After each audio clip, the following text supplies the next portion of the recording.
Muy buenos días a todos y todas nuestras asistentes. Es un gusto estar aquí con ustedes este día.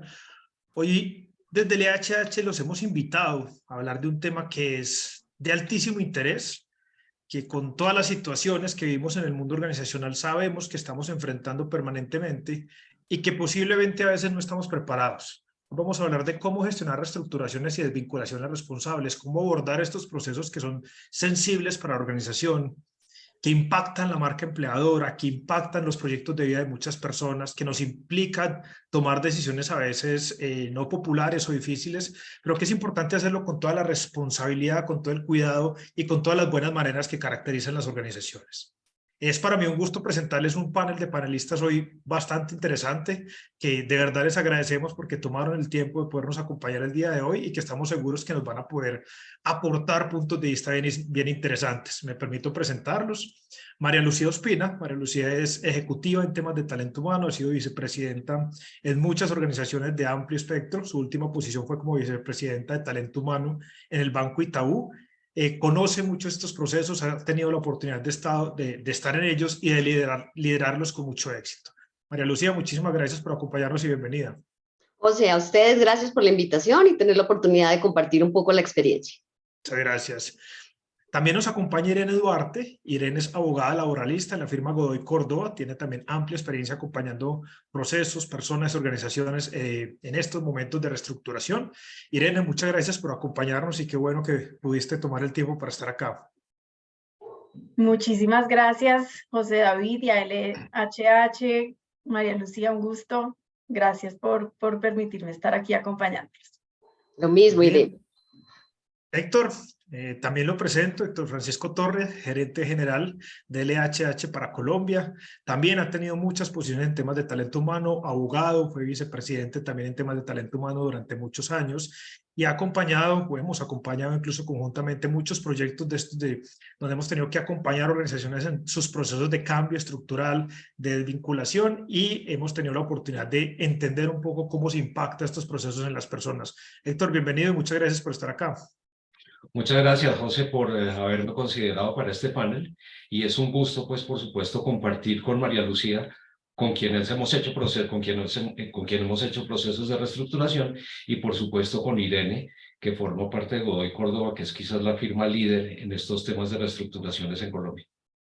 Gracias, Héctor, y bienvenidos. Y bueno, me permito presentarme. Mi nombre es José David Restrepo. He tenido la oportunidad de trabajar con Lee Head Harrison durante muchos años en estos tipos de procesos y en otros tantos más. Hoy por hoy soy el gerente de LHH en Costa Rica y Guatemala, y pues tengo la oportunidad de acompañar muchos de estos espacios de paneles, de conversaciones, donde pues además de poder acompañar y guiar un poco el proceso, aprendo muchísimo de nuestros panelistas y tengo como el honor de compartir con ellos. Entonces, pues a todos, muchas gracias.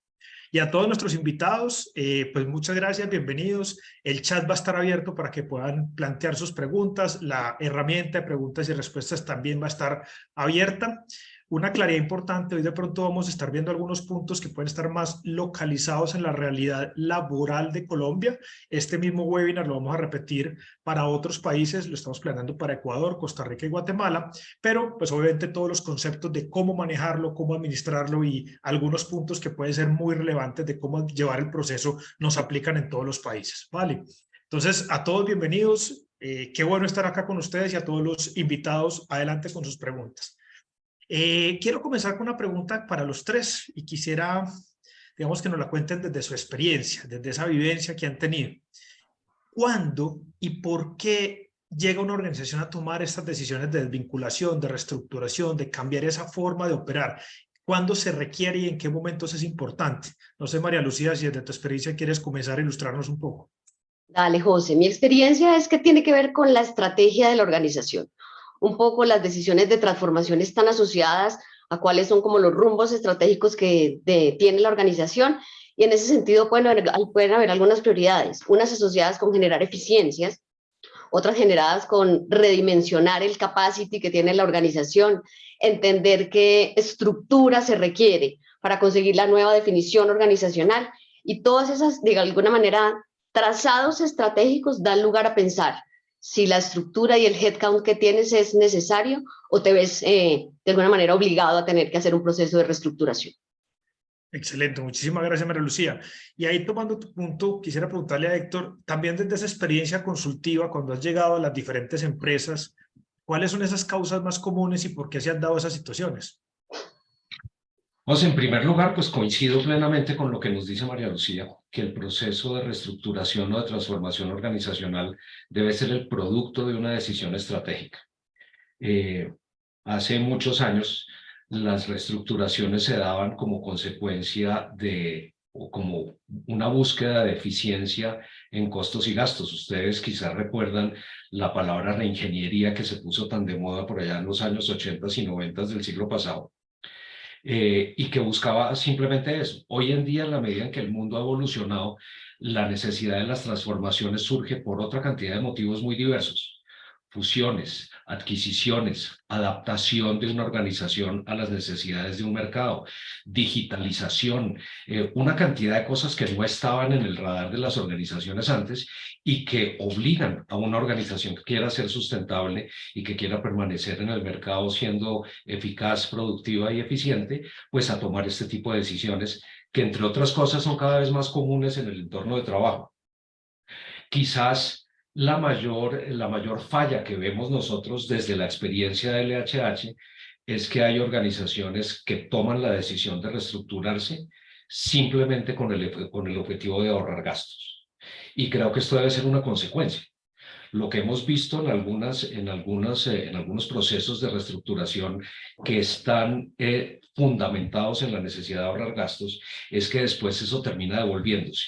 No quiero ser demasiado ácido en llamarlo como una especie de harakiri organizacional, pero se le asemeja porque recuperar las competencias que se pierden en un proceso de reestructuración después no solamente es complejo y largo en el tiempo, sino sumamente costoso. Entonces, quizás como la recomendación general, alineado con lo que nos estaba diciendo María Lucía, es que la transformación debe ser un proceso estratégico y no debe estar fundamentada en la necesidad de ahorrar costos, porque eso termina o puede terminar devolviéndose. Excelente, Héctor. Y yo creo que tocas unos puntos. En la segunda pregunta les voy a enviar, pero un punto clave es tener muy claro ese concepto, ese norte estratégico y de pronto también no caer en la tentación de tomar unas decisiones que después me van a salir más costosas. Hoy en día, tener que renunciar a parte de nuestro talento tiene un costo, pero enseguida atraer talento también se ha vuelto muy costoso. Entonces creo que ese balance es fundamental. Muchas gracias, Héctor. Irene, y tú estás desde esa parte legal, también acompañas muchas organizaciones y pues tuvimos la oportunidad de compartir algunas experiencias. Desde esa mirada de ustedes, ¿qué se han encontrado? ¿Qué les llega a ustedes en su consulta permanente de esas decisiones organizacionales? ¿Cuáles son esas razones y cuál es el momento justo para hacerlo? Gracias, José. Pues miren, muy alineado con lo que nos comentan María Lucía y Héctor, como todo en todos los aspectos, pues nada en el mundo del trabajo y en las organizaciones es estático, todo requiere movimiento constante porque pues en últimas ese es el crecimiento empresarial, el crecimiento de las personas.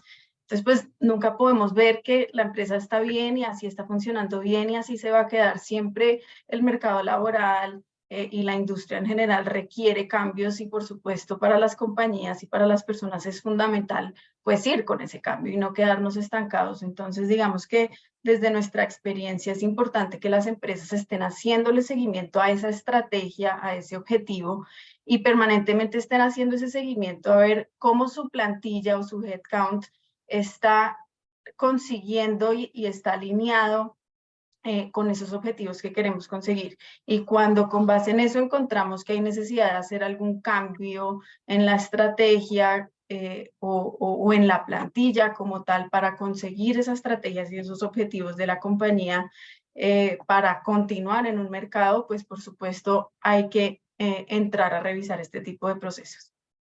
Excelente, Irene. Y ustedes que tienen esa experiencia, digamos, desde el punto de vista legal, y ahorita en la siguiente pregunta quisiera que nos compartan un poco. Claro, yo llego desde unas razones, estoy teniendo una visión estratégica, esperamos que venga desde las razones, digamos, adecuadas, pero también viene el proceso, ya está tomada la decisión desde lo estratégico, hay que pasar a implementar. Y creo que esa es la pregunta de fondo de este webinar y que quisiera que nos compartan desde sus diferentes puntos de vista y de su experiencia. ¿Qué podría considerarse un proceso de desvinculación responsable exitoso y cómo hacerlo. ¿Cuáles son esas recomendaciones, esos puntos clave que ustedes tomarían en cuenta? No sé si María Lucía quiere comenzar y continuamos con el mismo orden. Dale, José, mira, yo abriría, digamos que el proceso como en 3 momentos y cada uno de ellos como con unas etapas claras. Un antes, un durante y un después. Un antes que tiene que ver con un ejercicio inicial de planeación y es creo que lo más importante de este proceso. Y arranca por entender, como hablamos ahora, cuál es la decisión estratégica que da lugar al proceso. Porque dependiendo de eso, tú vas a decidir quiénes son las personas que van a participar en el proceso. Con base en eso y teniendo muy claro quiénes son las personas sujetas de ser parte de la reestructuración, armar y empezar a organizar cuál es la propuesta que le vas a hacer a esas personas, que sea atractiva y que puedas construir con ellos una salida. Adicionalmente, cuando tienes esto armado, esto lo tienes que validar con la organización, con tu junta directiva, con tu alta dirección, mostrando de alguna manera las implicaciones económicas, las implicaciones sociales que tiene toda esta propuesta económica que tú vas a hacer. También supone entender, una vez tengas definido, quiénes son las personas que han de notificar y han de conversar de una manera clara con estas personas que hacen parte de la reestructuración. Y eso supone un plan grande de formación y de entrenamiento. ¿Cómo preparas las personas para que tengan el dominio técnico para poder tener la conversación, pero el expertise humano, la empatía, la claridad de poder abrir estas conversaciones con respeto, con conciencia, entendiendo qué están haciendo y por qué lo están haciendo? También hay una fase inicial de formación del equipo de apoyo. Ahora vamos a hablar un poquito de él, que debe estar apoyando la ejecución y tener un plan fundamental, José, de comunicaciones. Debes que tener súper claro, identificado quién tiene que saber qué y en qué momento de todo este proceso. Y esto supone identificar tus actores claves. ¿Quiénes son? Los jefes, la organización misma, las entidades regulatorias si se requiere, la junta directiva, los medios si se requiere. Tener previsto todo un plan. Esta fase de planeación que es el antes, como digo yo, es una fase minuciosa, importantísima de hacer. Después, una vez tienes todo claro, organizado y planeado, vamos a la fase del durante, que ya es la implementación. Aquí te tienes que cerciorar que tienes un equipo de apoyo listo para acompañar las conversaciones que se van a dar para el ejercicio de alguna manera de reestructuración. Y esto es súper importante también tenerlo preparado, porque en el desarrollo de las conversaciones, que sabemos que eventualmente no son conversaciones tan fáciles de tener, las personas deben estar preparadas, como te decía ahora, técnicamente y emocionalmente, pero a veces surgen 1000 situaciones que necesitan ser apoyadas. Entonces debe haber un equipo detrás apoyando la estrategia, que da desde contención humana hasta, venga, ayúdame con la simulación de la liquidación, venga, haga un trazado de cómo me va a quedar la retención, apoyando todo el proceso. Y asimismo, mientras esto está pasando, tú debes tener preparado qué va a pasar una vez finalicen las conversaciones a los jefes de la organización. Cómo los jefes, una vez finalice el ejercicio de tener las conversaciones, recogen los equipos y de una manera muy clara explican lo que pasó y cómo lo pasó y cómo fue que pasó, con apertura, con responsabilidad, con transparencia. Ese es el durante. Y ahí no acaba. Importantísimo lo que sigue después. El después. El después es que hay que intervenir con la gente que se queda. Porque si lo dejas solo ahí, es natural que haya una sensación de incertidumbre organizacional, qué pasó, qué fue. Y si no recoges la organización y los equipos, podrías tener unos efectos importantes en rotación, en impacto reputacional, en pérdida de talento. Entonces, importantísimo recoger después. Recoger la organización misma desde la alta dirección, salir a explicar con valentía gerencial qué hicimos, por qué lo hicimos, cuál es la razón, cuál es la responsabilidad con la sustentabilidad de la organización hacia adelante, tranquilizar un poco y después revitalizar la organización, asegurar que haya engagement y que no se pierda talento clave. Entonces, parafraseando todo lo anterior, 3 momentos: antes, que tiene que ver con planear muy bien la estrategia; durante, que tiene que ver con implementarla; y un después, que tiene que ver con recoger la organización, explicar, de alguna manera, dar la posibilidad de pasar la página y reconectar la gente con la construcción de un nuevo futuro. Excelente, María Lucía, interesantísimo, y creo que esos 3 momentos nos dan mucha claridad de todo lo que hay que tener en cuenta. Y aquí simplemente quería hacer una claridad, es que de pronto cuando uno se imagina la estructuración está pensando en cientos y miles de personas, pero a veces pueden ser 8, 6, 10 personas o simplemente el cambio de la estructura como está, pero al final impacta de igual manera la organización. Entonces simplemente aquí para que mencionemos, estamos hablando de cambios que modifican la estructura y más allá de su tamaño van a impactar la organización, su marca, digamos, como empleadora. Entonces creo que es importante entender que no siempre es solo el tamaño, sino ese cuidado que hay que tener independiente de la cantidad de personas que tengamos. Muchísimas gracias, María Lucía. José, Y pues tienes quisiera... razón. Solo un puntico para precisar, y Claro, pero por favor. entendiendo claramente que las dimensiones pueden ser distintas dependiendo de la organización.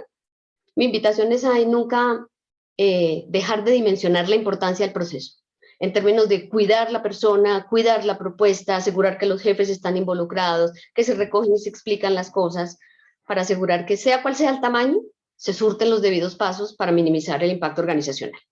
De acuerdo, María Lucía, total. Y al final, si es una persona o 10, uno está modificando su proyecto de vida. Sí. Posiblemente es una decisión que no esperaba. Entonces creo que ese cuidado, ese carisma, esa empatía que hay que tener, hay que mantenerla en todo momento. Muchísimas gracias. Héctor, bueno, también lo hemos vivido desde la consultoría y pues también lo viviste en tu vida corporativa. ¿Cuál serían esos aspectos claves para que un proceso de esto sea exitoso? Pues complementando un poco lo que nos decía María Lucía. Bueno, José, pues difícil complementar a María Lucía porque nos dio un repaso muy completo de lo que significa un proceso de reestructuración exitosa. Los 3 elementos esenciales que son, primero, una planeación muy cuidadosa, muy exhaustiva de todo lo que aparece en una reestructuración. En segundo lugar, una implementación que nos garantice la impecabilidad de lo que se hizo. Y en tercer lugar, el cuidado de las personas que permanecen en la organización, teniendo en consideración que la forma como se maneja un proceso de reestructuración o de transformación tiene un impacto gigantesco sobre la marca empleadora y por lo tanto sobre la capacidad de fidelizar el talento que no salió en la reestructuración y de atraer talento nuevo. Pero no quiero redundar en esos aspectos que María Lucía ya mencionó de manera muy clara y muy didáctica. Y me quiero referir a dos puntos adicionales. Yo creo que es esencial para que un proceso de transformación sea exitoso que se integre un equipo de proyecto que tenga todas las competencias que se requieren para garantizar ese éxito de la transformación.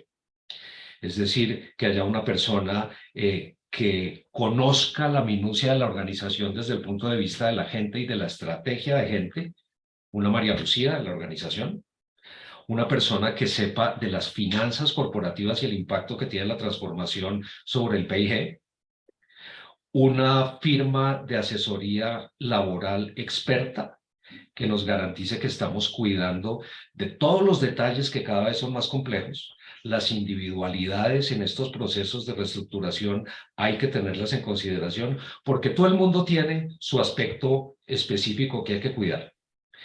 Y además de esa integración del equipo, nosotros solemos hablar en LHH de ciertas premisas o de ciertos principios rectores que deben tenerse en consideración en un proceso de reestructuración, y me voy a referir brevemente a algunos de ellos, José. En primer lugar, el respeto.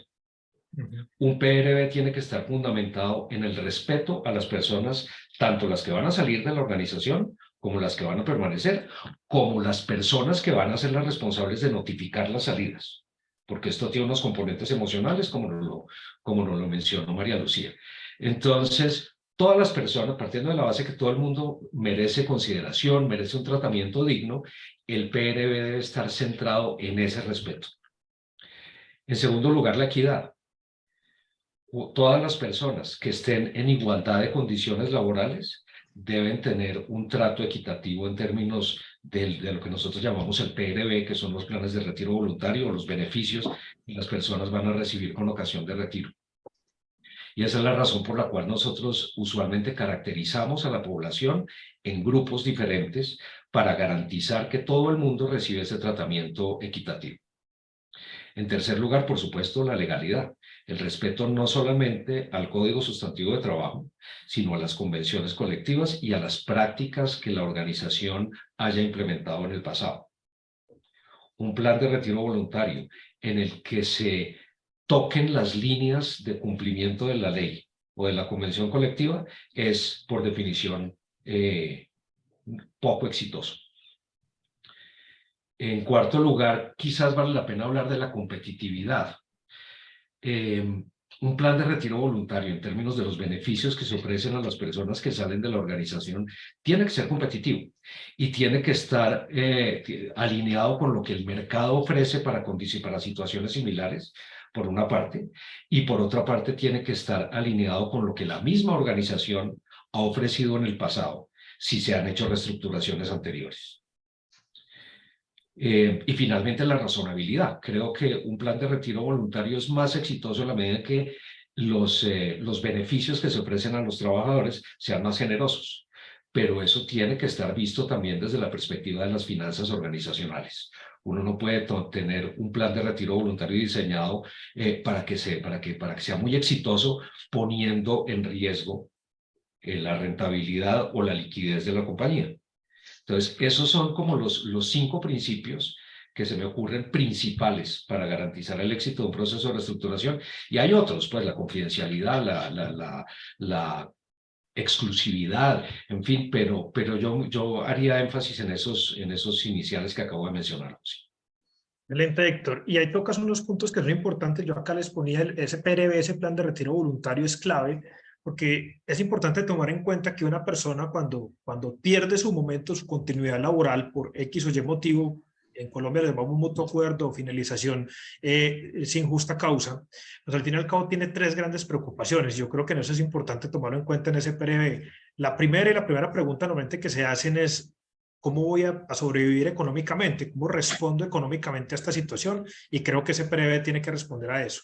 El segundo punto importante es cómo voy a mantener mi seguridad social, mi aseguramiento en salud, en pensión, y ese PRV también lo debería contemplar. Y el tercero es también qué voy a hacer de aquí en adelante. Y ese PRV también es importante que contemple esos pasos a seguir para acompañar a este público. Entonces quería redondear un poco porque creo que ese concepto del PRV es un concepto que puede tomar mucho tiempo de entender, pero que es súper clave saber que ese es un hito fundamental en el plan de retiro para que sea respetuoso, equitativo y exitoso al final. Muchísimas gracias, Héctor.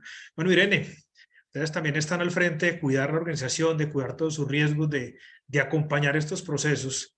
¿Cómo lo hacemos de manera exitosa? ¿Qué significa ser exitoso y cómo lo hacemos de manera exitosa? Bueno, a Héctor le tocó difícil complementar a María Lucía y a mí me tocó a los dos.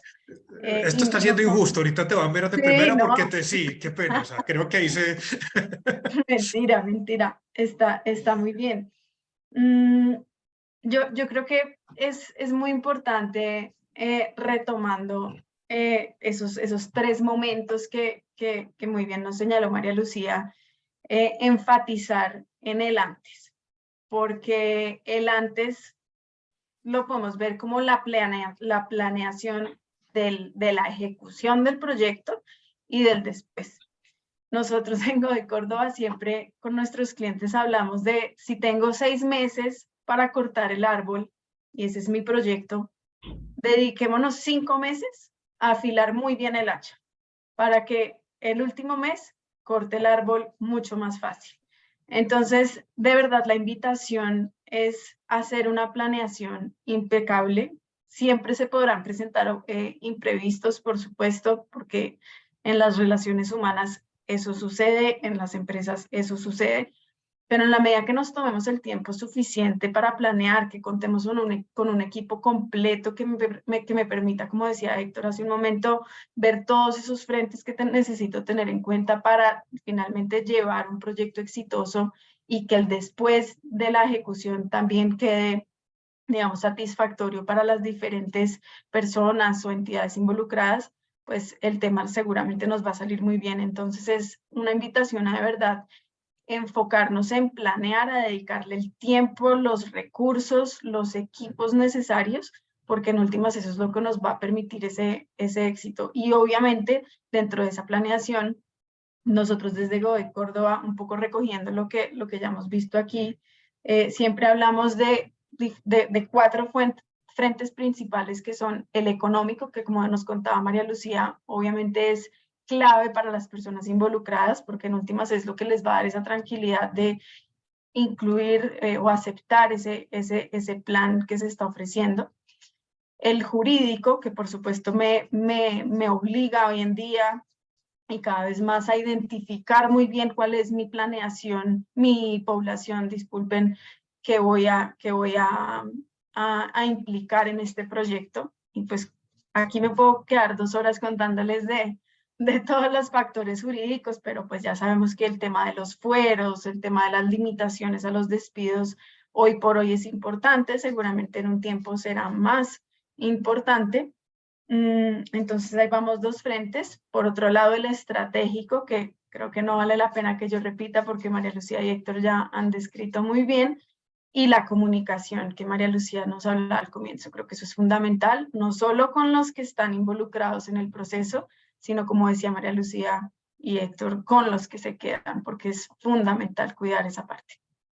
Excelente, Irene, muchísimas gracias. Y aquí te envían una pregunta que les iba a dejar todas para el final, pero me parece que está conectada con lo que nos estabas diciendo, entonces voy a permitirme enviártela de una vez. Me preguntan, ¿cómo hacer para que estos procesos de planeación, ¿cierto? Y específicamente el PRV no sea percibido como dirigido a un segmento especial y que de pronto no se perciba como una persecución sindical? ¿Qué habría que tener en cuenta para cuidar, digamos, esa equivalencia entre quienes están en algún tipo de colectivo sindical y quienes no? Bueno, esa pregunta es importante y es compleja, digamos que, por supuesto, como decíamos, hay que identificar muy bien cuál es mi objetivo como compañía al momento de tomar la decisión de hacer este plan de reestructuración, este proyecto de reestructuración. Por supuesto, este tipo de decisiones no deben ir dirigidas específicamente a una población sindicalizada, porque hoy por hoy, y así seguirá siendo, por supuesto, esas acciones tendientes a afectar el derecho a asociación sindical, pues no están bien vistas y nos van a llevar a una cantidad de inconvenientes legales, desde lo laboral, incluso hasta desde lo penal. Entonces, por supuesto, estas acciones o estos proyectos no deben ir dirigidos a esos grupos en específico. Ahora, que no deban ir dirigidos específicamente a esos grupos no significa que yo entonces a esos grupos no los puedo involucrar. ¿Qué es lo importante? Que mi objetivo sea la reorganización por las razones estratégicas de negocio que correspondan, más no simplemente una acción dirigida a población sindicalizada y que mi decisión esté únicamente relacionada con ello. Entonces, digamos que para resumir o concluir, de ninguna manera estas acciones pueden ir encaminadas únicamente a esa población y debe haber razones objetivas del negocio de el por qué se inicia el proyecto. Excelente, Irene. Yo creo que ahí hay un punto clave y es no perder de vista que el foco no puede ser el público específico, sino cuál es el contexto organizacional y la estrategia organizacional. Tengo algunas preguntas en el chat, pero quisiera cerrar con 2 preguntas más para los 3 y luego empiezo a compartirles algunas de esas preguntas. Entonces, antes de pasar allá, digamos que ya hemos hablado un poco de por qué se hacen los procesos de reestructuración o por qué llegan, que las causas son múltiples, cómo hacerlo, tener en cuenta ese antes, durante y después y cómo cuidar ese PRV y esos diferentes elementos. Pero creo que también hay un tema importante es cuáles son los principales retos que han afrontado, cuáles son esos digamos, si esos grandes desafíos desde su experiencia que se viven en estos procesos de transformación, de reestructuración y desvinculación y que deberíamos tomar en cuenta digamos, para concluir o para llevarlo a toda esta planeación que hablábamos. Entonces, voy a cambiar el orden, Irene, para ser justo y equivalente en este caso, y te voy a volver a dar la palabra. ¿Qué cuidamos? ¿Cuáles son esos grandes desafíos que nos vamos a encontrar y cómo cuidarlos? Bueno, nosotros hemos visto, y perdón repetir, pero es muy importante que el tema de contener y cuidar a las personas que se quedan o que no están involucradas en mi proyecto es demasiado importante. Y es demasiado importante porque son quienes están representando a la compañía, son quienes están todos los días trabajando por la compañía. Y si esas personas que se quedan ven con incomodidad este tipo de procesos, pues el día de mañana me van a dificultar mi imagen como compañía, mi producción o mi funcionamiento normal, y además pues me van a poder afectar con terceros actores, llámese Ministerio del Trabajo u otras autoridades que ya conocemos. Entonces creo que un desafío muy importante y que hay que meterle muchísima planeación como hemos dicho, es fundamental con esas personas que se quedan. Otro desafío importante, por supuesto, y que cada vez como que va creciendo un poquito más y nosotros como abogados laborales lo vemos, pues son las limitaciones legales. Porque para nadie es un secreto que el tema de los fueros cada vez es un poco más amplio, porque hay más situaciones que generan fuero y además esas mismas situaciones que generan fuero cada vez son más protegidas por nuestra legislación. Entonces, por supuesto, nuevamente la respuesta es la planeación. Cuando yo estoy frente a un plan como estos, debo identificar con anticipación cuáles son esas personas que se van a involucrar e identificar qué limitaciones legales puedo tener con ese grupo de personas. No significa que esas personas son intocables, eso creo que todos lo sabemos, pero una buena planeación, una buena estrategia de comunicación, un buen paquete económico nos va a permitir afrontar ese desafío de una manera mucho más exitosa. Excelente. Irene, y ahí, digamos, ahorita vamos a recoger esos tres públicos, pero aquí me ponían en el chat que ese punto de cuidar a las personas que se quedan es fundamental. Y eso tiene toda una estrategia también, que de pronto ahorita la podemos complementar un poco, pero hay que tener mucho cuidado porque no significa que los que se quedan son los buenos y los que se van fueron los malos. No, yo tuve que renunciar a un talento y quería, digamos, aprovechar esa frase que nos da en el chat. Yo renuncié a unos talentos porque por estrategia no los puedo mantener, porque por X razones no pueden continuar. Y tengo que tener mucho cuidado porque los que se quedan, cuando perciben que a veces por buena fe o por intentar decirle a la gente nos quedamos los que somos o tenemos ese tipo de frases, pues al final perciben que estamos hablando mal de los que se van. Entonces ese cuidado es meticuloso, es de mucha protección. La firma generó un estudio en el 2018, creo que fue, que decía please stay, please go. La forma en que yo le digo a una persona que se retire es la forma en que las personas que se quedan perciben esa información y esa comunicación. Entonces creo que quería retraer o retrotraer ese concepto que tú ponías porque es fundamental. Entender que cuidarlos no significa hablar más de los que no pudieron continuar con nosotros. Implica un equilibrio y un balance fundamental entre todos. Héctor, estoy cambiando el orden, entonces ahora voy contigo. ¿Cuáles son esos elementos fundamentales, esos desafíos que tenemos que tener en cuenta en estos procesos? José, yo veo que cualquier proceso de transformación tiene dos desafíos grandes. Y curiosamente esos dos desafíos tienen que ver con el liderazgo. El primero es la notificación de las personas que han sido seleccionadas para retirarse de la organización. Los líderes usualmente perciben esto como una tarea ajena a sus responsabilidades. Y cada vez es más importante que esto se asuma como parte de la responsabilidad del liderazgo y que se asuma con el propósito de conseguir un resultado, no de hacer la tarea solamente. Vemos en algunos procesos de reestructuración de los que hemos acompañado recientemente que hay notificadores que se limitan a explicar un breve, a dar una noticia, a decir, mira, tú fuiste seleccionado para que formes parte de este proceso de transformación, esta es la cantidad de dinero que se te va a dar y este es el documento que tienes que firmar. Pero no hay un proceso no hay un proceso que muestre la convicción de ese líder con la trascendencia del proceso. No es común encontrar líderes que asumen la responsabilidad de conseguir el mutuo acuerdo de finalización como su propósito, más allá de la tarea de notificar. Y creo que ese es uno de los dos desafíos importantes. Y el otro, pues ya nos lo planteó Irene. Más allá del proceso de transformación como tal, el reto más grande que tienen las organizaciones es el de mantener la productividad después de la reestructuración. Cualquier proceso de reestructuración tiene un impacto sobre el clima de la organización, tiene un impacto sobre la forma como las personas perciben la organización y por lo tanto tiene un impacto sobre la productividad. Entonces le corresponde a los líderes garantizar que ese impacto es lo menos profundo posible y lo más corto en el tiempo posible. Y para eso hay que hacer una serie de actividades que van más allá del día a día, de lo que hace un líder en el día a día. Lo primero, comunicar con claridad, con transparencia, con asertividad, por qué se está dando la reestructuración, cuál es el objetivo de la reestructuración y cuál es ese futuro brillante que la organización ha planteado para después de la reestructuración. En segundo lugar, escuchar a las personas. Aquí estamos hablando de personas, no solamente los que se van, sino también los que permanecen, que tienen inquietudes, que tienen dudas, que tienen preguntas sobre su futuro. Y escuchar se vuelve fundamental.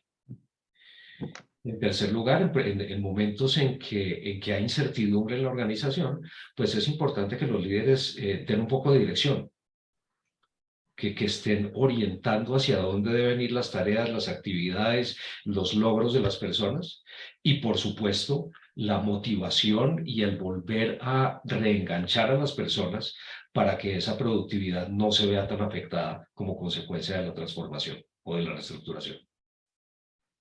Excelente, Héctor.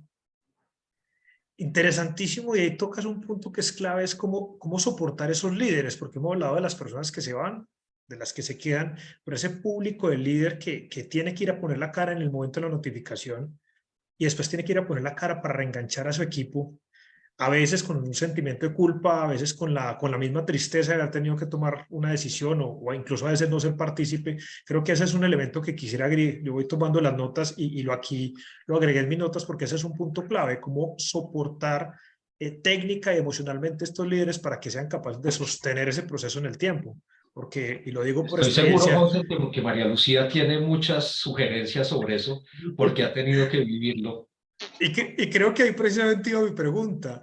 ¿Cómo cuidar ese público? Es que es el público que pone la cara, es el público que vive todas las estrés del proceso y que de alguna forma muchas veces es condenado como el culpable, ¿cierto? Entonces, María Lucía, gracias, Héctor, pero precisamente es cómo cuidarlo, cómo conectarlo, cómo mantenerlo, porque sabemos que hay unos impactos fuertes desde muchos puntos de vista.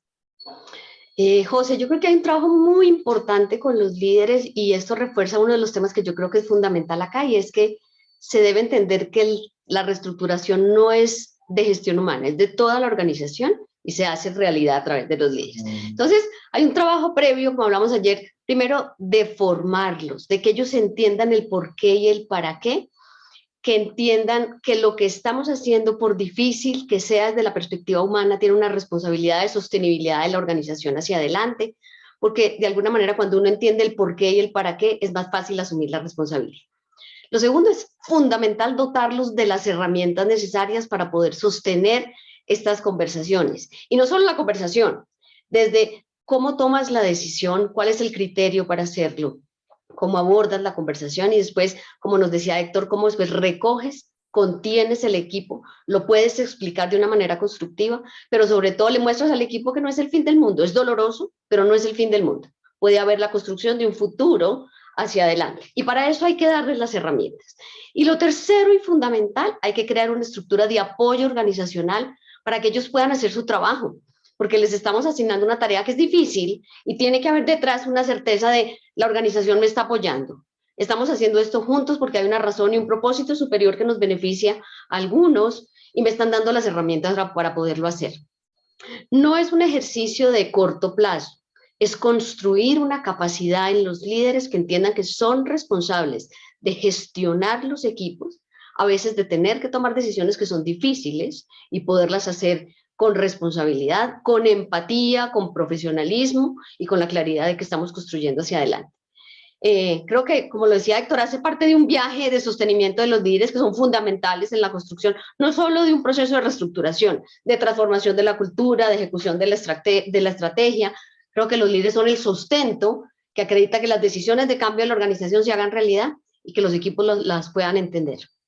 Excelente, María Lucía. Y ahí, digamos, redondeando un poco lo que decías, estamos cuidando los que se van, los que se quedan y ese público de líderes que sostiene el proceso, que creo que son los tres públicos claves a sostener. Tengo dos preguntas. Hay una variable, José, Claro, que es por favor. importantísima, que me suma la de Irene y Héctor, pero que no se ha puesto sobre la mesa y es algo que hay que cuidar de una manera muy importante, la reputación de la organización. Detrás de todo esto que está pasando, la organización puede estar siendo visible. Entonces es fundamental asegurar que todo lo que hacemos adentro es empático, es profesional, es cuidado, atiende lo que bien nos decía Héctor, Irene, todo lo que la ley define, porque al final la imagen de la organización y la reputación se pone en juego. Excelente. Aquí hemos mirado como todos los aspectos más macro del proceso. Tengo algunas preguntas en el chat que van a algunos puntos muy directos y que antes de transmitirle la tercera pregunta que tenía planeado, pues quisiera que conversemos un poco sobre ellas. Y son algunas preguntas muy directas. Hay una de las preguntas que nos hacen es uno de los impactos fuertes de estos planes y sobre todo cuando hacemos mutuo acuerdo, es que en la última reforma tributaria el impacto tributario para las personas naturales se incrementó y es bastante alto. ¿Qué prácticas adecuadas, obviamente, podríamos tomar en cuenta para minimizar ese impacto o para ayudarlo para que, digamos, la percepción de valor del plan, del PRB, pues no se vea afectada? No sé si Irene, María Lucía, Héctor, desde su experiencia han tenido algunas estrategias que se puedan utilizar ahí. Bueno, si quieren, yo apoyo esta pregunta que es muy importante y es muy común. No soy tributarista, claro, aunque hago cuña y en de Córdoba tenemos unidad de temas tributarios, así que dentro del proceso de planeación que tanto hemos destacado, pues es un punto clave. Especialmente cuando estamos viendo planes de retiro donde hay involucradas personas que tienen un ingreso importante, que por supuesto tiene una implicación tributaria de una magnitud importante. Obviamente eso es un tema ya de negociación y yo puedo llegar a la mesa con la persona y decirle, tu paquete es este, y obviamente ahí le tendré que mostrar cuál va a ser la retención. Y es supremamente común que la persona diga, uy, pero pues sí, muy bonito lo que usted me está ofreciendo, pero es que mire el neto, o sea, no me dan las cuentas. Entonces ahí, obviamente, eso se vuelve un tema de negociación, que si nosotros ya hemos identificado en la planeación, en el frente económico y jurídico, pues voy a tener un margen de negociación en esos casos específicos. Es muy común, por supuesto, y perdón que no empecé por ahí, el tema tributario no es negociable, es decir, si lo que se quiere es bajar la retención o algo por el estilo, pues dentro de mis escasos conocimientos tributarios, pues eso no es viable. Lo que yo negocio no es si aplico o no una retención porque la ley la obliga. Lo que uno eventualmente puede manejar es la forma en la que la compañía cubra un poco o apoye un poco a la persona a cubrir esa retención, que en algunos casos puede ser muy alta. Pero eso es importante tenerlo en cuenta dentro de la planeación del plan de retiro, valga la redundancia, porque posiblemente serán preguntas o desafíos que tendremos al momento de conversar con estas personas. Excelente, Irene. Héctor, María Lucía, ¿algún complemento, alguna, digamos, adicional? Que estoy de acuerdo con Sí, Irene, hay cosas José. que son de ley, pero digamos también Sí. a veces pues han encontrado de su experiencia otro tipo de formas de manejarlo. El punto de partida es el que mencionaba Irene, y es que las obligaciones tributarias no son negociables. El límite máximo de deductibilidad, que era 5.040 VTs hasta el año 2022, ahora es 1.360, creo, no lo afirmo con contundencia, pero pues disminuyó sustancialmente. Y eso es una realidad que tenemos que enfrentar.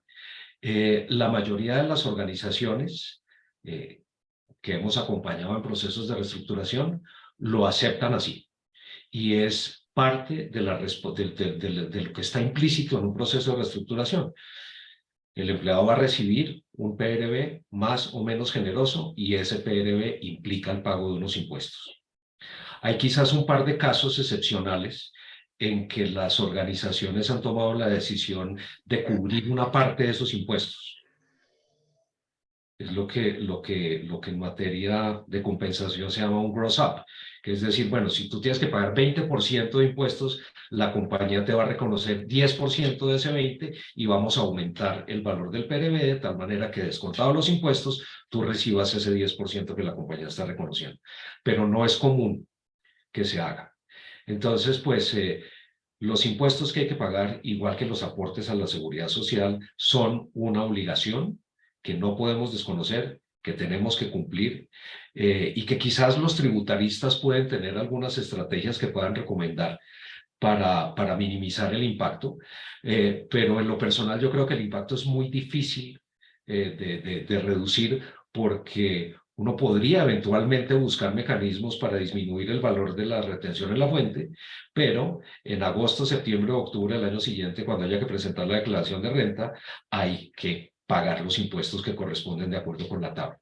Entonces, pues eso lo único que conseguiría sería posponer un poco y darle un poquito de caja a la persona mientras que llega el momento de pagar sus impuestos en el año gravable, del año gravable en el año calendario siguiente.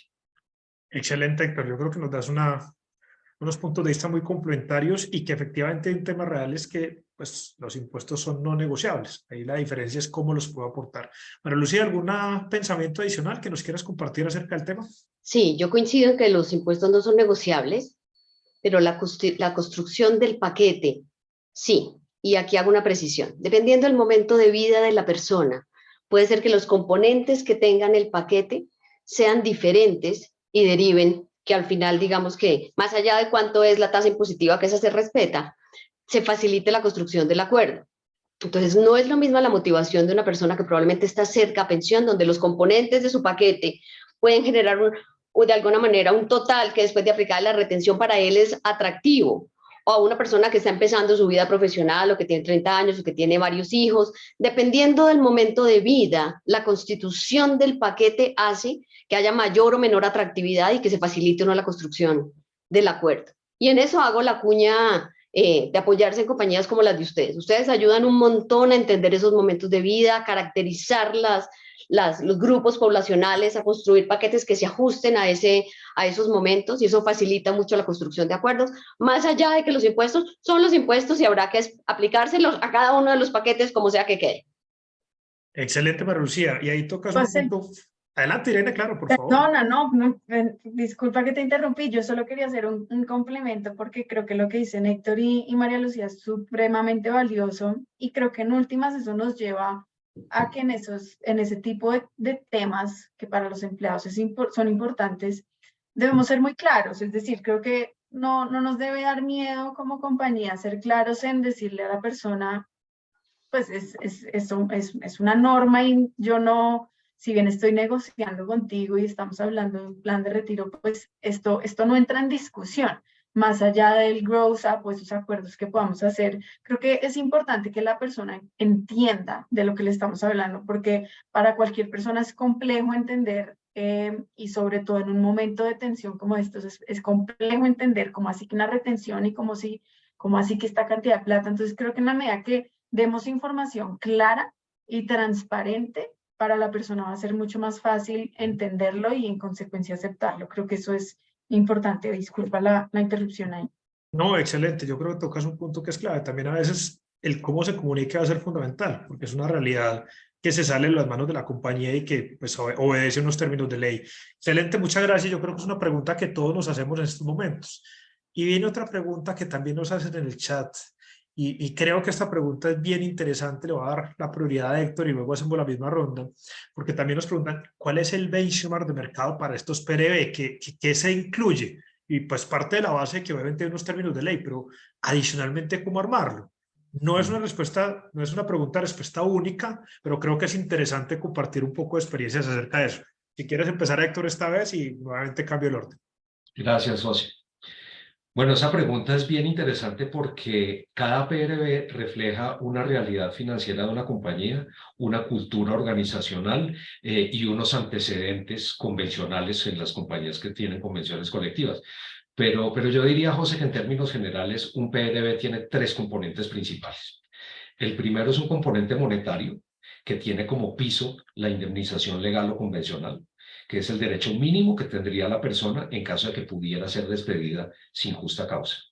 Y sobre eso se agregan o unos días adicionales, o un porcentaje adicional, o unos meses de salario adicional para incentivar la aceptación de un PRB.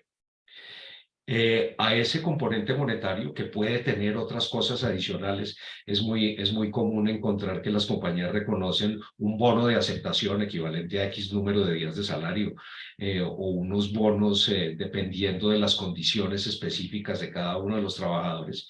Se le suma un segundo componente, un segundo elemento del PRB, que es lo que nosotros denominamos el componente de seguridad social, y que busca garantizar que el empleado pueda cubrir sus cotizaciones al régimen de seguridad social durante un periodo de tiempo en el cual va a estar buscando empleo o acomodándose o iniciando un emprendimiento o iniciando su actividad de jubilación activa. Y eso normalmente se establece en términos, como un número de meses de aportes a la seguridad social.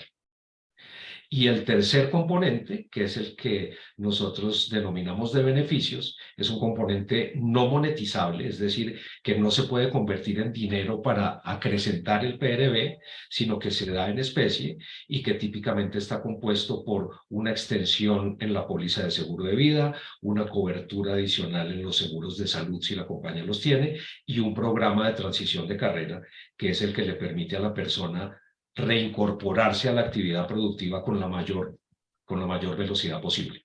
Esos son, en términos generales, José, los tres componentes que típicamente se dan en un PRB, en casi todos los procesos que acompañamos.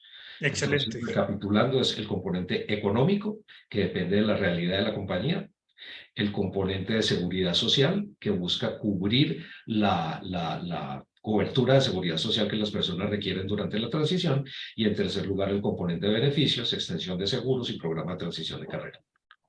Excelente, Héctor. Yo creo que ahí tocan las tres grandes preocupaciones de una persona cuando pierde o cuando, digamos, sabe que no tendrá continuidad laboral. María Lucía, en tu experiencia, ¿algún benchmark o alguna, digamos, algo por complementar en esos planes o algo que sea usanza en algunas compañías? Tú has estado más en sector financiero, pero igual cada sector tiene algunas particularidades en ese tipo de planes.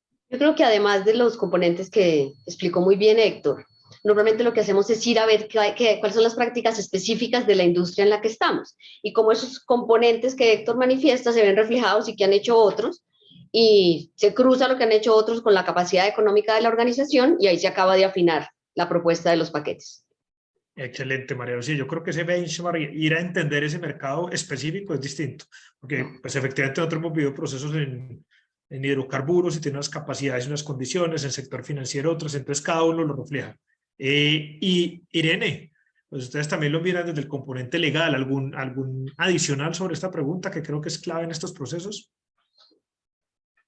Yo creo que Héctor y María Lucía han resumido muy bien los puntos claves. Obviamente para una persona que está perdiendo su empleo, esto es fundamental.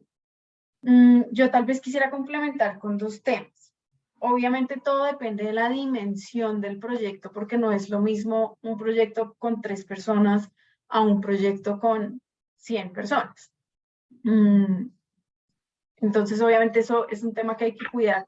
Y dentro de esa dimensión hay que cuidar el tema de la equidad, que Héctor la mencionaba hace un momento en otro de los puntos. Porque si yo estoy en un plan de retiro que involucra a varias personas, pues es inevitable que la gente se compare. Entonces, si bien no todos son iguales, porque no todo el mundo tiene la misma antigüedad en la compañía, porque no todo el mundo tiene tal vez una condición especial como otros, llámese un fuero de salud, o que es madre cabeza de familia, o que es del sindicato, etcétera, etcétera. Tengo que cuidar muy bien esa equidad, pero tampoco puedo entonces generar un desbalance que después se me va a devolver. Entonces nuestra recomendación es, obviamente esto va a la medida porque cada plan es distinto y tiene unas características distintas, pero nuestra invitación es a que en la planeación intentemos en lo posible generar esa equidad sin desconocer que obviamente puede haber diferencias, pero que esas diferencias siempre sean objetivas. Es decir, Pepito se ganó más que Pepita en el paquete de retiro. Lo que pasa es que Pepito llevaba 20 años en la organización y Pepita llevaba 5, por poner algún ejemplo. Entonces creo que ese es un punto muy importante, la equidad. Y el otro es identificar muy bien cuál es mi población, y es lo que decía María Lucía hace un momento, y son personas jóvenes que tal vez necesitan el plan de outplacement o de transición laboral para volverse a ubicar, o tal vez son personas que difícilmente van a conseguir trabajo o que posiblemente no tienen interés en conseguir trabajo. Entonces, más bien voy a enfocar los beneficios que voy a ofrecer en un tema de retiro, de pensiones voluntarias, de ahorro, o incluso de un tema de emprendimiento. Digamos que, por supuesto, hay que revisar esa población para ver cómo hacer atractivo ese paquete. Excelente.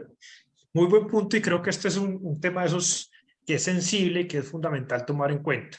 Tengo otra pregunta en el chat y bueno, creo que esta queda con suficiente ilustración. Y hay uno que también tiene que ver con la forma y esta es una pregunta que siempre nos hacen cuando hacemos este tipo de procesos. ¿Cómo dar la noticia? Entonces aquí nos dicen normalmente se hacen durante un día, pero ¿cuándo se justifica hacerlo por más tiempo? ¿Cuándo se tiene que hacer en un solo momento? Sé que no hay una respuesta única como la mayoría, pero creo que es una pregunta de esas también con mucho fondo y que al final va a impactar la estrategia del plan de retiro de la organización. Entonces, continuando con mi cambio de orden, María Lucía, si quieres, desde tu experiencia, ¿cuándo se hace mejor en un día? ¿Cuándo más tiempo? ¿Cuándo se justifica? Etcétera.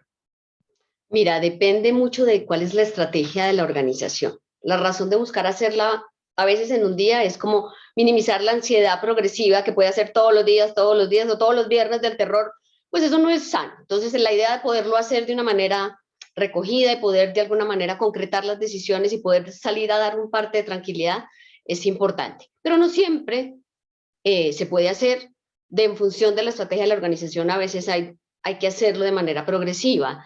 Entonces, en todos los casos, digamos que depende de la definición de la organización, pero sea cual sea el caso, es fundamental recoger las personas después de la decisión y generar un mensaje de claridad. Y claridad es salir a decir la verdad con valentía gerencial. Decir por qué estamos haciendo lo que estamos haciendo, cómo conecta con los desafíos de la organización y poder de alguna manera presentar a la gente la situación de una manera clara y respetuosa. También a veces pasa, José, que una vez haces de alguna manera una decisión grande, después de eso hay personas interesadas que se acercan de manera progresiva y dicen, venga, a mí me interesa, tengo un proyecto, yo quiero esto. Entonces a veces pasa que después de una gran decisión se pueden venir otras decisiones particulares porque muchas personas, digamos, que alzan la mano y dicen, me interesa. Y a veces también puede ser una linda oportunidad de hacer buenos acuerdos donde la gente queda contenta y pueden orientarse a otro proyecto de vida importante. Entonces depende mucho de las circunstancias, depende del momento organizacional, depende de la estrategia y depende de los individuos. Excelente, muchísimas gracias María Lucía. Y creo que ahí el tema de afinar muy bien este proceso, acorde con lo que tú quieres lograr, es fundamental. Héctor, también lo hemos vivido un poco en estas experiencias. ¿Cómo es la recomendación desde el EHH de esos momentos de notificación, de los tiempos, de la amplitud, etcétera? Bueno, primero coincido con María Lucía plenamente. Depende un poco de la estrategia de la organización, depende del tipo de reestructuración que se esté dando y también depende un poco de la cultura de la compañía. Y voy a empezar por este último. Hay organizaciones que son un poco más cautelosas, un poco más temerosas y prefieren u optan por la opción de dar la notificación y tomar la decisión ese mismo día, porque qué susto que la gente se nos afore o qué susto que la gente se nos incapacite, entonces vamos a cerrar esto. Hay otras organizaciones que son más flexibles, sobre todo cuando se trata de planes que combinan un grupo de personas a quienes se ofrece, pero también la posibilidad de dar un plan abierto. Y ahí pues se hacen 3, 4 días, una semana, esperando que la gente levante la mano, esperando que la gente tenga la posibilidad de consultar su retiro con sus familiares, con sus personas cercanas. Y hemos tenido incluso casos de cierres de instalaciones en el que se hace la notificación con 6 meses de anticipación. Y se le dice a la gente, mire, vamos a cerrar esta planta, hoy estamos a 22 de febrero, la vamos a cerrar el 30 de agosto, vaya pensando cómo va a ser esta cosa, su programa de retiro va a ser este, si usted se va antes de tiempo pierde una parte del programa de retiro, si se queda y todo funciona bien, le vamos a dar un incentivo adicional por productividad. Entonces, pues hay muchas alternativas dependiendo de las circunstancias específicas.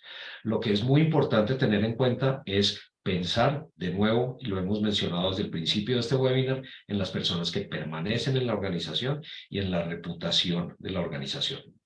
Una notificación que se haga de manera acelerada, así se le den a las personas 2 o 3 días para pensarlo, en el que las personas se sientan acosadas o presionadas, va a afectar la reputación de la compañía. Y eso es lo que hay que cuidar en últimas. La forma como se hace o los plazos que se dan, yo en lo personal considero que son secundarios frente a la trascendencia que tiene cuidar la reputación de la organización y hacer la notificación de manera profesional, de manera empática, de manera tranquila y con mucho respeto por las personas. Excelente, Héctor. Ahí pilares fundamentales en este proceso. Irene, ustedes desde su experiencia también, que hay que cuidar este tema también legal, de posibles fueros y de posibles situaciones complejas de incapacidad, ¿qué recomiendan? ¿Cómo lo han visto y cuál es su experiencia? Bueno, yo creo que María Lucía y Héctor han dicho de verdad lo importante, recalcar la planeación, vuelvo a eso todo el tiempo porque es clave y ahí entra el tema de los fueros. Digamos que es un tema que no podemos controlar como compañías. Definitivamente cada vez es más complejo tener certeza si hay un fuero, si no hay un fuero, o evitar que por un chisme de pasillo la persona por protegerse se busque su incapacidad, se vaya al comité de convivencia, llame al sindicato, etc. Y tal vez por esa razón lo más usual es que se realice en un día el proyecto. Con una planeación de 6 meses, realizar la ejecución en un día. Pero creo que la respuesta que nos dieron María Lucía y Héctor del depende es inevitable en esto, porque cada organización, según la ciudad en la que esté haciéndola, según la dimensión del proyecto, va a darnos una respuesta totalmente distinta. Entonces creo que ahí sí nos toca ver caso a caso y la invitación es a dedicarle el tiempo a la planeación y con el equipo que de verdad nos pueda colaborar en el tema para identificar cuál es la mejor forma de ejecutarlo o la duración de esa ejecución. De acuerdo, Irene, muchísimas gracias. Yo solo agregaría algo que creo que es importante, y es que si hay un efecto fuerte en estos procesos y es la incertidumbre, como lo mencionaba María Lucía al inicio. Entonces, así el proceso dure más tiempo, el ser claros, contundentes en la comunicación para que por lo menos la incertidumbre se pueda cerrar y la gente sepa a qué condiciones se pueda tener, si es fundamental. Lo que sí hemos visto desde la experiencia es que cuando se posterga la incertidumbre, es decir, los tiempos de silencio, los tiempos donde no damos claridad, eso simplemente lleva a unas condiciones negativas. Entonces, simplemente para agregar a lo que ustedes decían es cuidar más allá de los momentos o los tiempos para pensarlo, es cuál es el tiempo de incertidumbre o la ventana de incertidumbre que le estoy abriendo a las personas, porque en esas condiciones a veces las personas se reaccionan como tal vez no lo esperamos. Entonces, no necesariamente es que el tiempo sea muy corto, sino que la comunicación es muy clara y muy contundente para cerrar rápidamente esas ventanas de incertidumbre. Muy bien, sigo teniendo aquí preguntas todas muy interesantes. Todavía tenemos algunos minuticos. Quisiera preguntarles acá, digamos, uniendo dos de las preguntas que nos hacen es, ¿qué pasa con ese momento después del retiro? Entonces nos preguntan un poco cómo acompañar esas emociones, y específicamente en pregunta y respuesta nos preguntan, y es para esas personas que tienen una protección laboral, ¿cómo manejan esos programas de outplacement? Entonces, ¿cómo manejar ese después de con las personas que salen? Creo que aquí Héctor sería el llamado a ser el primero para respondernos. Sí, José, quiero empezar siguiendo el ejemplo de Irene, haciéndonos autopropaganda. Creo que la mejor manera de acompañar las emociones de las personas que están saliendo en un proceso de reestructuración es tener unos consultores que estén preparados para hacer contención emocional. Esto permite que, primero, las personas se tranquilicen, segundo, tengan la posibilidad de conversar con un tercero ajeno al proceso, para evitar esa confrontación con el líder que está haciendo la notificación, y funciona bastante bien, en la práctica funciona bastante bien esa contención emocional hecha por una persona experta y ajena a la organización.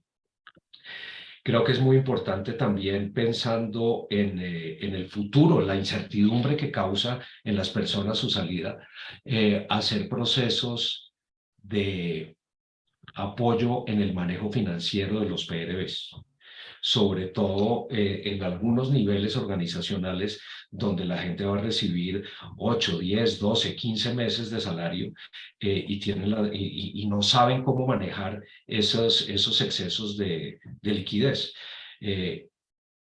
Existe el riesgo que un PRB se convierta en una pantalla de 60 pulgadas y no en el pago de una deuda. Entonces, ese apoyo a las personas en el manejo responsable de las finanzas personales, con unos ingresos que están llegando de manera imprevista y que deben ser cuidados como la manera de mantener el estatus de vida mientras que se consigue una nueva actividad, es muy importante. Y con respecto al manejo de de los programas de outplacement o del retiro de las personas dependiendo de su estatus, no debería haber ninguna diferenciación. Al principio yo mencionaba que una de las reglas de oro de un programa de reestructuración es la equidad. Y la equidad no tiene nada que ver con el estatus sindical ni con el estado de salud de la persona. Una persona que está saliendo de una organización tiene exactamente las mismas necesidades siendo directivo sindical o siendo un trabajador no afiliado a una organización sindical. Entonces, el proceso de acompañamiento en la transición de carrera tiene que ser igual. Totalmente de acuerdo, Héctor. Y creo que tocaste los puntos más relevantes y digamos, más grandes de ese proceso del después de. Sin embargo, quisiera escuchar también la opinión de María Lucía, que lo ha diseñado y acompañado desde la mirada organizacional. ¿Cuál es esa expectativa que cuando entregan estas personas a compañías como nosotros, cuál es esa expectativa que ustedes tienen para con esas personas y cómo lo ven? ¿Cuál es esa mirada? Mira, la expectativa es que les ayuden a entender la decisión como una decisión de transición, no de cambio y que se acabó la vida, no, sino de, ok, esto es una nueva oportunidad de poder rehacer mi vida, de parar y pensar qué quiero hacer. Y lo que hemos encontrado, digamos que Héctor explicó mucho la estructura del proceso, yo te voy a decir lo que escucho de las personas que han participado en el proceso después de.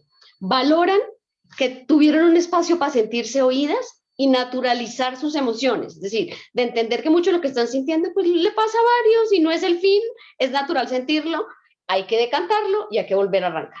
Valoran un montón que les ayudaron a planear financieramente, ¿qué hacer? ¿Yo qué hago con este montón de plata? Entonces, ¿cómo me organizo con esta plata y cómo puedo planear mi futuro? Valoran que tienen una pausa para poder diseñar qué quieren hacia adelante. Hay muchas personas que se reubicaron profesionalmente incluso mejor que como estaban, o trazaron un nuevo norte profesional para su vida y que yo me los he encontrado después y me dicen, estoy feliz, esto fue lo mejor que me pudo haber pasado en la vida. Entonces, siento que es un espacio valiosísimo, que ustedes además lo manejan con todo el profesionalismo, desde la parte emocional, desde la parte psicológica, de la parte financiera, para tener una pausa, planear y volver a iniciar una fase nueva de la vida. Y desde las organizaciones lo que queremos es eso, es decir, entendemos que son decisiones estratégicas, pero queremos que la gente pueda seguir viviendo y trazando y consiguiendo sus resultados. Y los primeros que estamos contentos de que la gente se pueda ubicar y que se pueda de alguna manera reenfocar en la vida somos nosotros. Así que tener aliados que nos ayuden en eso es súper importante. Excelente, María Lucía, y bueno, qué bueno escuchar eso. Y de verdad, es una oportunidad de repensar la carrera. Uno normalmente en su vida, pues las decisiones van llegando porque tengo una oportunidad, porque la compañía me ascendió, pero también es un momento, y al principio es difícil verlo así, pero como tú lo mencionabas, es un momento de repensarse. Y a veces es más difícil porque tengo más posibilidades, menos posibilidades, pero también a veces tengo un poco más y lo podemos hacer. Irene, ¿algún pensamiento que tengas al respecto desde tu experiencia y también desde esa mirada? Bueno, por cerrar el tema, qué chévere de verdad que cuando las personas salen de una empresa, independientemente de lo que ahí en adelante definan hacer, pues salgan con ese cariño por la compañía, con ese agradecimiento por la compañía. Y creo que como pasan los matrimonios, a la gente pudo ser espectacular toda la relación laboral, pero si al final la persona sale sentida porque no la tratamos bien, porque no fuimos claros, pues ya sabemos cuál va a ser ese embajador de nuestra compañía que vamos a tener afuera y seguramente no es lo que queremos. Entonces creo que debemos pensar muy bien en nuestro plan, que todo lo que hagamos en ese momento te va a quedar a la persona para bien o para mal nuestro. Entonces creo que toda esa planeación y en lo posible, porque no siempre las empresas tienen el presupuesto para hacer un plan de retiro donde la gente salga pues ya lista para continuar, pues en lo posible sí buscar que la persona quede tranquila y que el día de mañana sea el mejor embajador de nuestra marca o de nuestra compañía, y que lo mismo vean los que están adentro, que si un día ellos van a llegar a ese punto, pues realmente va a ser una transición positiva para todos. De acuerdo, y insisto, en eso que les comentaba ahora, la forma en que yo le digo a una persona que vino a continuar conmigo es la forma, es el espejo para quienes quedan, y creo que Irene ahí nos da ese punto clave. Tengo otra pregunta y bueno, me siguen llegando, creo que me da tiempo para dos preguntas más antes de hacer el cierre, esta y una más. Esta pregunta no la había pensado y me parece súper interesante, lo hace Ana. ¿Cómo se puede manejar el proceso el impacto, perdón, de un proceso así en el equipo de recursos humanos? porque al fin y al cabo es el doliente del proceso y creo que ese es un aspecto fundamental que habría que tener en cuenta. María Lucía, tú has estado ahí al frente. Si quisiera comenzar contigo, pues porque has tenido que cuidar tu equipo en este proceso. Sí, así como hablamos de que había que hacer un proceso con los líderes, hay que hacer un proceso con el equipo de recursos humanos, porque ellos hacen parte del proceso desde todas las etapas, se involucran desde la planeación, están súper presentes en la ejecución y después tienen que estar mucho en el después de recogiendo los equipos. Entonces creo que para ellos es fundamental y en mi experiencia que ha servido, José, que entiendan el por qué y el para qué, por qué estamos haciendo esto, porque es natural que queramos la gente, que tengamos afinidad emocional y a veces en estas decisiones están involucradas personas que queremos un montón. Entonces, cuando entiendes el por qué y para qué y la claridad estratégica, es más fácil de alguna manera acompañar. Segundo, que entiendan su responsabilidad en el proceso, en cómo ellos están llamados a acompañar los líderes. En ocasiones son notificadores, son los que tienen que comunicar la decisión, cómo tienen que estar conteniendo las personas que después de una decisión. Entonces, prepararlos en toda digamos que el manejo y la contención emocional y en la parte técnica de cómo se construyeron los paquetes, cómo los tienes que explicar, cómo tienes que abordar. Tercero, prepararlos para, de alguna manera, sortear las situaciones humanas que puedan pasar acá. Pueden pasar mil cosas, José, en una conversación de estas. Entonces, el equipo tiene que estar preparado para sortearlas. Y lo más importante, tienen que sentir que cuenta con toda la confianza y el respaldo de la organización para poderlo hacer, que son actores fundamentales, los grandes embajadores de que esto pase y pase bien y pase de tal manera que la gente se sienta cuidada y que tienen el respaldo organizacional. Y esa es una responsabilidad de la alta dirección, transmitir confianza, transmitir certeza, darles la posibilidad de jugar y acompañar a otros con la certeza de que ellos hacen parte del futuro, que están acompañando una transición de una manera humana y que lo deben hacer con empatía y con responsabilidad. Excelente, María Lucía. Pues creo que nos das toda la mirada importante ahí con talento humano, pero me imagino que Héctor y Irene nos querrán aportar algo. Tú lo has vivido desde la experiencia, insisto, pero pues tal vez Héctor e Irene también tienen algún plus adicional. No sé, Héctor, si tienes algo por complementarle. Sí, José. Típicamente los equipos de gestión humana son los receptores de toda la presión de un proceso de reestructuración. Como lo decía María Lucía, están involucrados desde el día 1 hasta incluso meses después de la desvinculación de las personas, porque hay vínculos de amistad, porque hay confianza, porque hay una cantidad de factores que no podemos desconocer. Entonces, si hay un equipo al que hay que cuidar con mucha claridad y con mucha contundencia, es el equipo de recursos humanos. Y pues podemos verlo desde el punto de vista práctico. Los primeros que se enteran de la posibilidad de implementar un plan de retiro o de una reestructuración son las personas de gestión humana. Y tienen que mantener la confidencialidad, tienen que preguntarse si serán ellos también víctimas, entre comillas, de la reestructuración, si ellos están en la lista o no están en la lista, qué va a pasar con fulano y fulana que sí están en la lista y que son amigos míos. Reciben una cantidad de presión ya en la implementación desde el punto de vista de ¿por qué a mí? Tú que eres amigo o amiga mía, ¿por qué no me cuidaste? ¿Por qué no evitaste que esto me pasara a mí? Preguntas que a veces no tienen respuestas, como, oye, ¿por qué no me dan a mí 50,000 pesos más si yo tuve un desempeño fantástico? Entonces se vuelven como los depositarios de todas las emociones positivas y negativas de las personas que se están retirando. Reciben la presión de los líderes notificadores, en la medida en que las personas de los equipos de recursos humanos son los que tienen que saber las respuestas a todas las preguntas que pueden aparecer durante la notificación. ¿Cuántos días de vacaciones tengo pendientes? ¿Por qué no me han pagado la hora extra que trabajé el domingo 14 de diciembre del año pasado? Ese tipo de cosas. Entonces, eso genera una cantidad de presión adicional para la cual debemos preparar a las personas de recursos humanos. Y normalmente no lo hacemos. Normalmente asumimos que esa es la tarea de la gente de recursos humanos, entonces pues que hagan lo que tienen que hacer y punto. Y nuestra recomendación es, dentro de los procesos de revitalización con posterioridad a la reestructuración, es muy importante garantizar que uno hace un tratamiento o le da un cuidado especial a las personas de recursos humanos. De acuerdo, Héctor. Irene, ¿qué nos quisieras complementar de estas dos valiosas respuestas? Creo que muy completas. Sí, creo que ya están muy completas. Yo simplemente quisiera reforzar una palabra que dijo Héctor y me parece importante, y es el tema de confidencialidad de la información. Porque claro, nuestro equipo de talento de gestión humana tiene acceso a mucha información, y lo que menos queremos cuando estamos haciendo un plan de retiro es que se vaya a filtrar información, porque todo ese plan a afilar el hacha que hemos hecho, pues se nos puede afectar si la información se filtra cuando no es, sea para ellos directamente el plan, o sea que no estén directamente involucrados. Entonces creo que aprovecho la conversación simplemente para reiterar la importancia de armar muy bien un equipo para planear estos proyectos y para ejecutarlos, sea que los de gestión humana estén o no involucrados en la ejecución, y cuidar muchísimo la información relacionada con el tema, porque creo que eso es supremamente importante. Entonces, nada, quería destacar eso que me pareció muy importante de lo que dijo Héctor.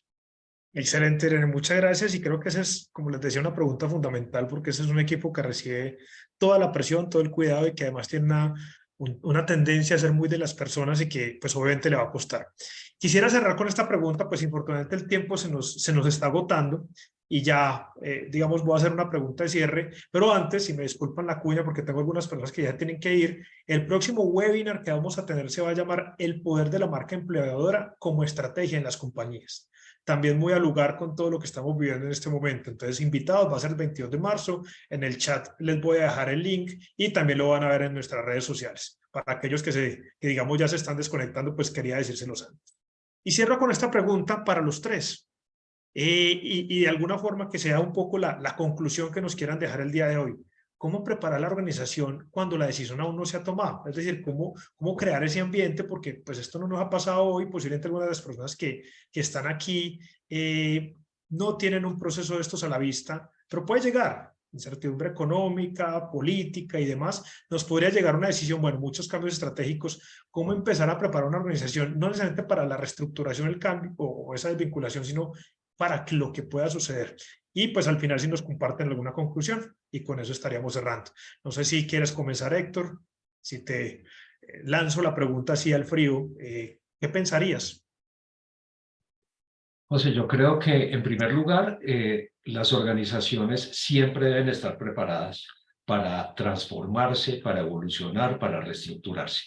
Eso es quizás el aprendizaje más importante que hemos tenido desde que se empezó a oír hablar de la cuarta revolución industrial y que naturalmente se aumentó, se potencializó con la pandemia. Aprendimos que tenemos que estar preparados para reestructurarnos. Pero tenemos que estar preparados desde la perspectiva de qué queremos o qué necesitamos hacer para mantener nuestra organización de una manera sostenible, rentable y exitosa. Tú hablabas hace un segundo de la incertidumbre. Me parece que no es conveniente para nada empezar a tomar decisiones sobre la base de la incertidumbre que estamos viviendo. Oye uno muchísimo hoy en día directivos de organizaciones que dicen qué va a pasar con la reforma pensional, qué va a pasar con la reforma laboral, cuál es el impacto que va a tener la reforma de salud sobre nuestra organización, ahora con esta reforma tributaria que se acaba de implementar, ¿cómo vamos a hacer para sobrevivir? Y pues yo que tengo la tendencia a ser optimista por naturaleza, creo que nuestro país y el empresariado de este país ha tenido que enfrentar situaciones complejísimas y siempre ha salido airoso, siempre ha sido exitoso. Entonces, esta no va a ser la excepción. Luego, no empecemos a tomar decisiones por si acaso pasa algo. Más bien estemos preparados, como lo están los atletas, para correr una maratón y necesidad que nos digan que la maratón va a ser mañana o pasado mañana. Estemos listos para enfrentar una situación, pero cuando la veamos, no tomemos decisiones anticipadamente de cómo va a llegar la reforma laboral, entonces voy a sacar al 10% de mi gente para no tener que pagar horas extras desde las 6 de la tarde. Eso no es conveniente porque no sabemos si en diciembre vamos a necesitar a esas personas que sacamos en marzo. Totalmente de acuerdo, Héctor, ahí tocas los puntos clave. Muchísimas gracias. María Lucía, José, ¿cómo mantenernos vigentes? yo creo que Adelante. cuando hay claridad en la estrategia, tenemos la responsabilidad de saber qué implicaciones tiene esa estrategia en el corto, en el mediano y en el largo plazo.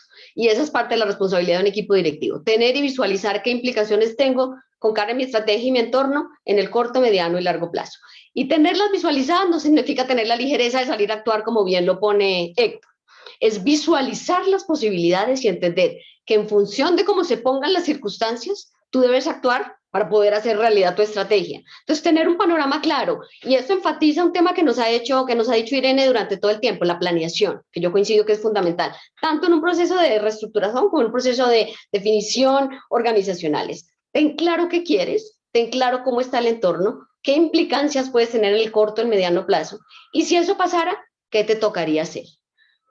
Tenlo identificado, tenlo previsto, ten claras las implicaciones que eso tiene, pero no salgas a actuar sin que eso pase. Tenlo en la que si de alguna manera se anticipan y llegan las circunstancias, estás armado y estás listo para poder hacer lo que tengas que hacer sin apresurarte de manera anticipada o que de alguna manera te atropelle una situación que de alguna manera no pudiste actuar porque no lo habías visto. Planear es fundamental y te da herramientas para una buena ejecución. Excelente, María Lucía, totalmente de acuerdo. Y creo que ese tema de estar listo y, como decía Héctor, estar siempre training va a ser fundamental para el proceso. Irene, ¿qué nos quieres compartir? Bueno, no, muy alineada a lo que nos dicen María, Lucía y Héctor. Tal vez yo quisiera complementar a propósito de la intervención de Héctor, que creo que estamos en un momento en el que más que nunca debemos evitar generar pánico en la organización, porque estamos en una coyuntura, digamos que muy particular. No vamos a entrar, por supuesto, a hablar de temas políticos, pero no es secreto para nadie que estamos en una coyuntura especial. Y si las organizaciones empiezan a entrar en pánico y reflejan ese pánico en sus empleados, ya sea improvisando y sacando algún proyecto de este estilo sin la debida planeación o generando tal vez un poco de zozobra al interior de la compañía, la gente no es boba, la gente sabe, la gente habla. Entonces creo que la compañía en este momento tiene un deber súper importante de recoger a las personas y transmitir ese mensaje de calma, por supuesto, sin que eso implique generar un compromiso de tranquilos, aquí ustedes se pensionan acá. Creo que tampoco es la invitación es a dar un mensaje equivocado que no corresponde, pero sí a generar mensajes de calma. Creo que eso siempre es importante recogerlo en todos los momentos, pero en la coyuntura actual creo que se hace muchísimo más importante. Porque por el contrario, el miedo y el pánico los lleva a actuar a los trabajadores de otras formas que después se nos puede dificultar manejar. De acuerdo, totalmente, Irene, y creo que ahí hay unos elementos fundamentales. Todos los puntos que tratábamos en este webinar creo que son claves, son elementos fundamentales: planeación, claridad comunicacional, reducir incertidumbre, cuidar los que se van, los que se quedan, los líderes, planeación, detalle, antes, durante, después. Creo que tocaron unos puntos fundamentales. Yo de corazón quiero agradecerles el día de hoy a todos ustedes como panelistas porque comparten esa experiencia, esos diferentes puntos de vista. A los tres, de verdad, muchísimas gracias y qué bueno que pudieron estar acá con nosotros acompañándonos. O sea, a ustedes por la invitación, a LHH, a Héctor y Irene, me encantó ser copanelista contigo. A ustedes, muchísimas gracias. De verdad que creo que esto muestra la importancia de que en equipo hacemos mucho más. De verdad, gracias, súper grato el espacio y gracias a todos los participantes. Qué conversación tan agradable. Muchas gracias, José, por la moderación y muchas gracias a María Lucía y a Irene por la generosidad de compartir todos sus conocimientos y su experiencia en beneficio de todas las personas que atendieron este webinar. Muchas gracias. Totalmente. A todos muchas gracias. Nos pregunta Juan Manuel si vamos a compartir la grabación. Efectivamente va a estar, posiblemente no hoy, pero sí durante la semana en nuestro canal de YouTube. También lo vamos a postear en LinkedIn con el link para que ustedes puedan acceder. Realmente compartimos alguna relatoría con los puntos más claves también en nuestro perfil de LinkedIn. La invitación es a que nos sigan en redes, a que sigamos conectados. Reitero nuestra invitación para el próximo webinar, 22 de marzo. el poder de la marca empleadora como estrategia de la compañía. Son espacios que están acorde con nuestra estrategia, agregar valor, que todos sumemos en esa construcción de esas empresas que se transforman y que todos los días se desarrollan. A todos los que nos están poniendo aquí en el chat que gracias y que pues digamos, les agradecemos a ustedes por su presencia y a todos los que nos acompañan el día de hoy desde las diferentes empresas, desde los diferentes aliados con los que siempre estamos. De verdad que muchas gracias y bueno, qué bueno que pudimos compartir en este espacio tan grato y siempre poderlos acompañar. Espero nos veamos en el próximo y estamos conectados por todas las redes sociales.